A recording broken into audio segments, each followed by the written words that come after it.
Welcome to Pennsylvania Newsmakers, and as always, thanks for watching us. Well, the importance of Pennsylvania trade, both export and import to the economy, and of course to all of us who live in the state. But first, the big stories of the week. Let's get to it. Welcome to the fast-paced and unrehearsed weekly discussion featuring the leaders who help shape your world. Join us as we address the issues that impact you each and every day. This is Pennsylvania Newsmakers. And now, here's your host, Terry Madonna. All right, well, the legislature of Pennsylvania is back. Governor Shapiro is in office, and we've got a lot to talk about. Joining me to do that is Gillian McGoldrick. She's a reporter, Capitol reporter, I guess, with the Philadelphia Inquirer, and Jan Murphy. She's also the Capitol reporter, but with PennLive and the Patriot News. All right, Jan Murphy, I'm going to start with you. We have the House reorganization. Now, typically these things, are a one-day story. Who's going to lead the House? Who's going to lead the Senate? And we move on. But I'll tell you, this has been an ongoing week after week after week. The drama, maybe the drama is over. I'm going to let you tell me. But what are the main features of the Pennsylvania House reorganization, and why should folks care about it? Well, I think right at the top is we have a new Speaker of the House, and that is Joanna McClinton, a Democrat from Philadelphia. She's not only the first woman to serve as House Speaker in Pennsylvania, but also the first black woman. And it is quite an achievement when you think about having a woman Senate President Pro Tem, a woman Chief Justice. I mean, this is a new day in Pennsylvania. And so history was made this week with her election as Speaker. Yeah. But the other thing that happened is that we finally have internal operating rules in the House, which is, like you said, usually on the first day of the session when the members are sworn in, they adopt rules and they get on with their business. But because of we have such a razor-thin margin in the House with the Democrat majority by 2 votes at this point. Yeah. And so that's kind of, I think, been at the root of the dysfunction that we've seen. But also now there is the issue that I think we're going to talk about later, the issue of statute of limitations, and that was the priority that Speaker Rozzi put on the table for the House, and the House did take some action on that, and we'll talk about that in a bit. Yeah, I have to see where that goes. All right, the fact of the matter is that most elections for officers of the legislature, they proceed, it's known in advance who the leaders are going to be. This was, in a sense, a bit unprecedented. We've had battles before, but it went on for week after week after week after week. And here's the situation, and you tell me where you think this is going to go. You've covered the Capitol. Number one, with a 1-seat majority, and even if it's 2 seats or 3 seats, the legislature is going to have a difficult time functioning, given the fact that we have this strong partisanship, Democrats, Republicans, liberals, conservatives. But guess what? On any given day, you could have people ill.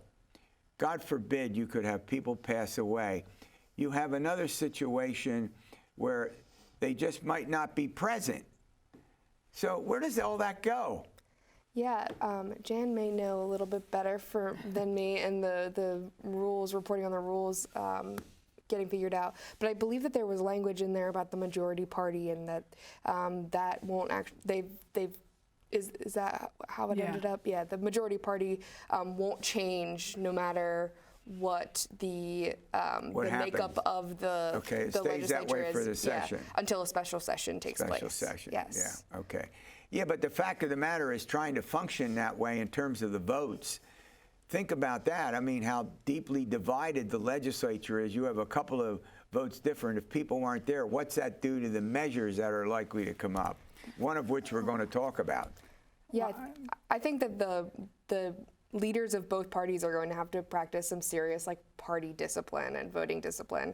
They're going to make sure they're going to have to be whipping votes really hard to make sure that they have everyone on board before votes come to the floor. That means making compromises with either the more liberal parts of their caucus or the more conservative parts of their caucus. They're going to have to figure it out, though, and it'll be very fascinating to watch them figure it out. It's going to be a lot of reporting coming out of Harrisburg from Yeah. folks like you. All right, I'm going to stay with you. Guess what? Next week, or I should say this week, because this will air Sunday and Monday, we have Governor Shapiro is going to deliver his budget message. He's already has a preview, so what are we likely to expect? Yeah, I sat down with Governor Shapiro last week, and he was pretty tight-lipped on like specifics. But some of the overarching things he said is, he said every promise I made on the campaign trail, I'm going to have in my budget. One thing that I thought was interesting is he doesn't have a fix for the school funding issue that we've been watching unfold. The legislature and the governor are going to have to come together and create a fix based off of the Commonwealth Court's ruling that the current school funding system is unconstitutional. Right. I want to continue with the budget situation, but we need to run to a break. Back in a moment. This broadcast of Pennsylvania Newsmakers is presented by the Pennsylvania Chamber of Business and Industry, the statewide voice of business, and by the Pennsylvania State Education Association, bringing the power of a great education to our schools, our students, and our communities.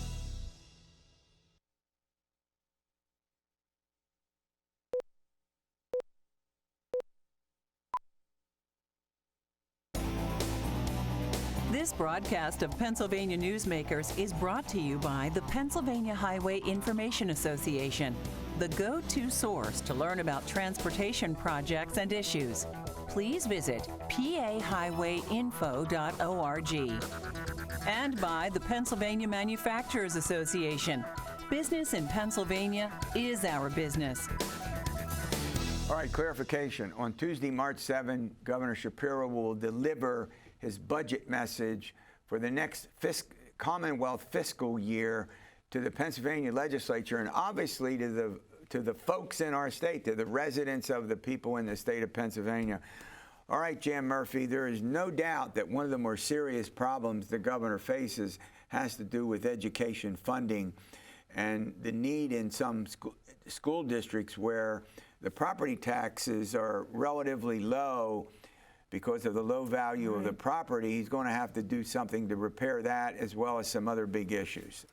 Yeah, I think we can expect to see some proposed dramatic increase in education funding, but keep in mind that he also, during the campaign, he talked about a school choice program that would give tax dollars to help support people, students to go to private schools. And so, I wonder if that might be part of the mix. I think that the Republicans in the Senate certainly think that that should be part of the mix, because Republicans are talking about a 21st century education framework, and they think that this lawsuit presents the opportunity to create something new here in Pennsylvania. Well, the one advantage that the governor does have is that there's a surplus. Now, out years, it looks like we may have deficits, but right now, looks like something in the neighborhood of $3 billion as a surplus. So he does start out without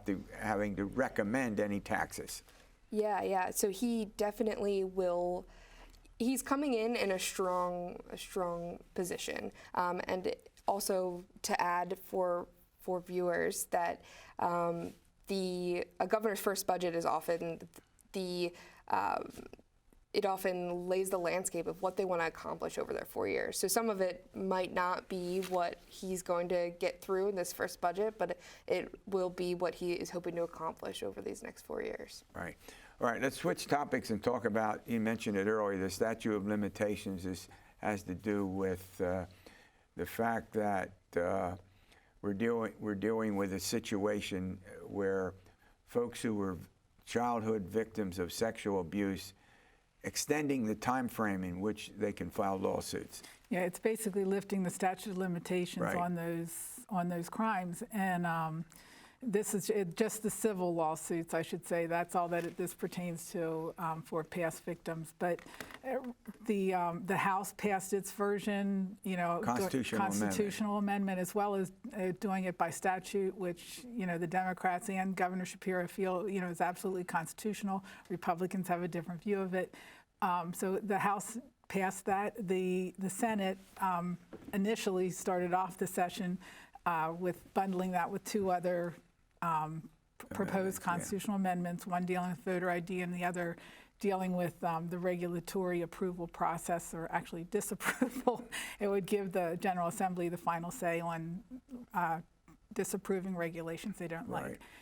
So this week, the House Judiciary Committee, after it organized, the first meeting that was held was to take up this issue, and they stripped out those two unrelated constitutional amendments. So now the House this week will be having a hearing on Monday on the constitutional amendment, which is something their new rules require, and then. Well, when it comes to the Senate, Gillian, the fact of the matter is the Senate's already, Republican-controlled Senate has already approved that amendment dealing with the extension of the time frame to file these lawsuits in case of childhood sexual abuse. So now the Republicans want voter ID, which means every time you vote, you'd have to produce an approved ID. Now it's one time, the first time you vote, you have to. So where does that all go over in the Senate? Yeah. It's anybody's guess, right? So you're right. The Republicans in the Senate had previously approved this constitutional amendment. They approved it as recently as last session. Yeah.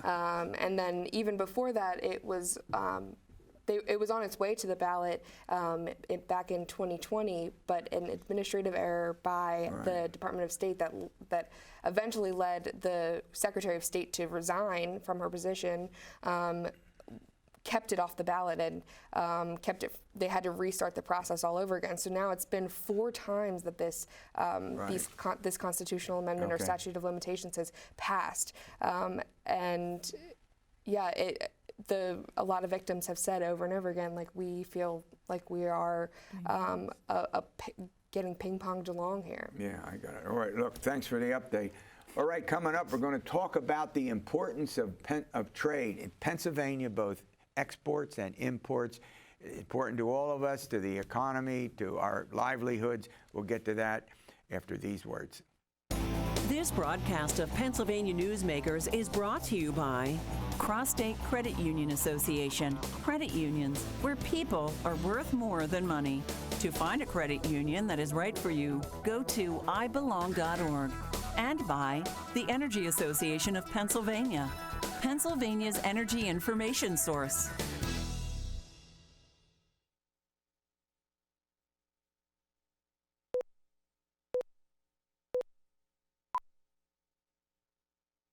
This broadcast of Pennsylvania Newsmakers is brought to you by the Association of Pennsylvania State College and University Faculties, representing the faculty and coaches who are devoted to providing quality public higher education for Pennsylvania's college students.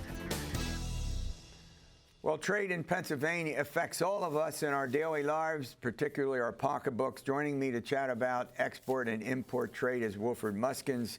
He's a diplomat, and he's with Pennsylvania Global Business Advisors. Wilfred, it's great to have you back. Great to be back, Terry. All right, well, let's first of all talk about Pennsylvania's exports. A record, what's that mean? A record means, last year has been an incredible year for Pennsylvania exports. We almost export $50 billion of products from Pennsylvania all over the world, which is just compared to maybe 10 years ago when it was in the 30s. Wow. 30 billion, 35 billion. So $50 billion of exports. That's huge, and that has a direct impact on the economy of Pennsylvania because the companies hire employees who have jobs. Exactly. Products are made here in factories in Pennsylvania all over the state, and those goods are then exported, some of them through the ports of Pennsylvania or through the airports. Sure. And so the impact in terms of jobs is tremendous. Any products in particular that you would mention? If you look at the top products, pharmaceutical products are a huge export, and it has increased tremendously as well. But it's also interesting to see that our steel industry is coming back. If you look at exports, steel products have really increased over the last couple of years. Steel-related products, chemicals, and of course mineral oil as well. So you have oil, steel, pharmaceutical products, and I should add chemicals and plastics. If that's probably in the top 10 of export products, and they go all over the world. All over the world. And primarily, if you look at the biggest markets, and not surprisingly, and it's a simple thing to remember if you look at the numbers, about 40% of all our exports go to Canada and Mexico. You know, we have a free trade agreement. Our neighbors. Our neighbors, and we used to have the NAFTA, the free trade agreement. It's now called the USMCA, but it's pretty much the same with some improvements. 40% of all our exports go to Canada and Mexico.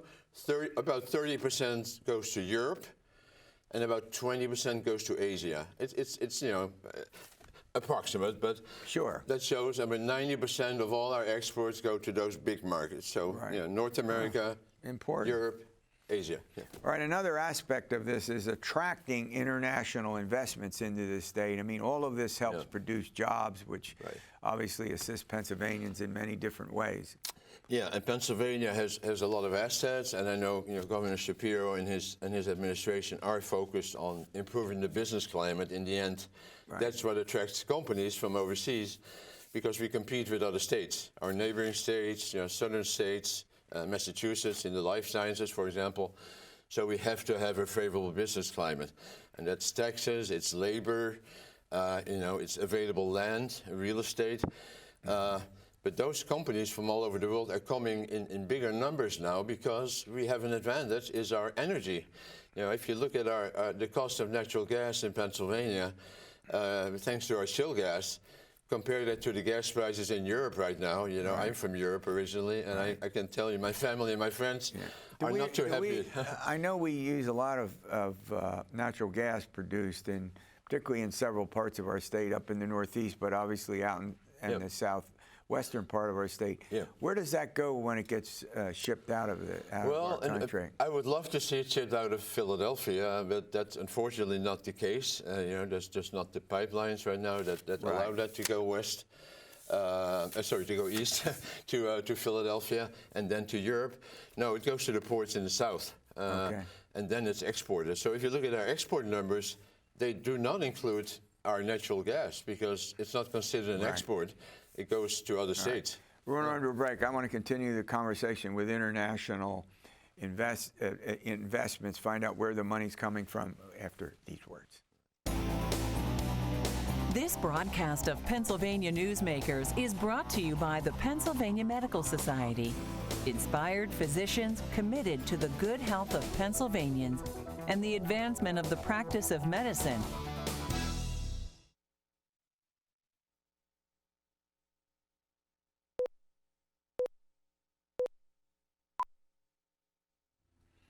I'm chatting with Wilfred Muskens. He's a diplomat who's heavily involved in trade, which is significant to the Pennsylvania economy. All right, international investments, where's that money coming from?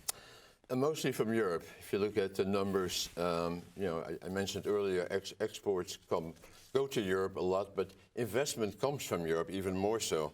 I would think on average it's about 70% of all our international investment that comes into the state of Pennsylvania, whether it's Pittsburgh or Erie or Scranton or Philadelphia or the central Pennsylvania area, comes from France, Germany, the UK, Spain, Italy, primarily. I'll tell you something. When we talk about the Pennsylvania economy, and we do that a lot on this program, and many other programs do it as well, you normally just don't tie in international investments, for example, into our state as a significance, as significant to the Pennsylvania economy.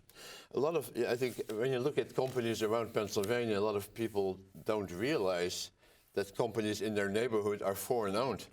And they're foreign, you know, and there's the big names like Siemens from Germany, or SAP, or Arkema from France, or, you know, there's many, many big names that are around Pennsylvania. Shell, of course, with their investment in Beaver County, with in the Pittsburgh region. Absolutely. Foreign-owned company.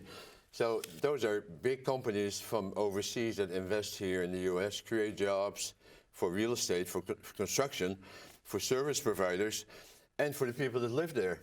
So without that foreign investment, those jobs wouldn't be there. Right. So I think people can look around them in the business parks, in their neighborhoods, in the cities, even in Harrisburg and Lancaster and Reading. and see how many companies are foreign owned and how many jobs those companies support. So let's talk a little bit about Global Business Advisors. If you'll tell me, but that's an organization that coordinates and works with businesses that are both bringing goods in and shipping goods out of our state. Is that correct? Correct. Yeah, we decided, and this is an initiative that was started by the Chester County Economic Development Council, Okay. But in partnership with lots of other organizations. Our purpose is to help both inbound and outbound, so Pennsylvania companies that want to export and foreign companies that want to invest in Pennsylvania. It's a private sector group of business people that came together 20 years ago. This started actually 20 years ago with the committee. And we have large businesses, small companies, but also service providers like law firms and banks. Together we try to work, basically volunteer our time as private sector business people to help companies that want to go international, they want to go global, provide them with information and direct them to the right resources, whether it's the state of Pennsylvania has a great international program at DCD, the World Trade Center in Philadelphia, the World Trade Center in Harrisburg. Right. Those resources are out there. They can help companies sometimes for free or for low cost. Yeah.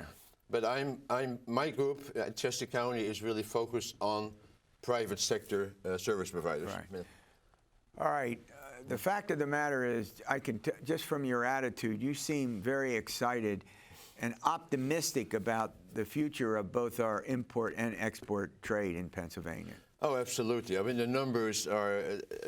We're talking about COVID the last 2-3 years. Yeah. And you look at our export numbers; they've increased more than ever in the past. Of course, imports are also important. They're part of the picture, but our exports are really what creates the most jobs here in Pennsylvania. And considering what happened over the last 2 years and this past year, markets like, actually, the Netherlands is a good example. I represent the Netherlands as honorary consul. Our exports to the Netherlands from Pennsylvania increased 150% over the last 2 years. Wow. Sweden, same thing. France, a very big number in Germany. But also Canada and Mexico, about 40% increase. And that trend is going to continue longer term, but we need to get more companies involved, especially the small and medium-sized companies across the state who don't know how much they can benefit from exporting. That's why we created Global Business Advisors. That's why we work with other partners like the state and World Trade Centers to get more companies involved. Well, look, thanks for coming in. You'll provide us with additional updates. All right, we'll see you next week for another edition of Pennsylvania Newsmakers. And as always, you stay well.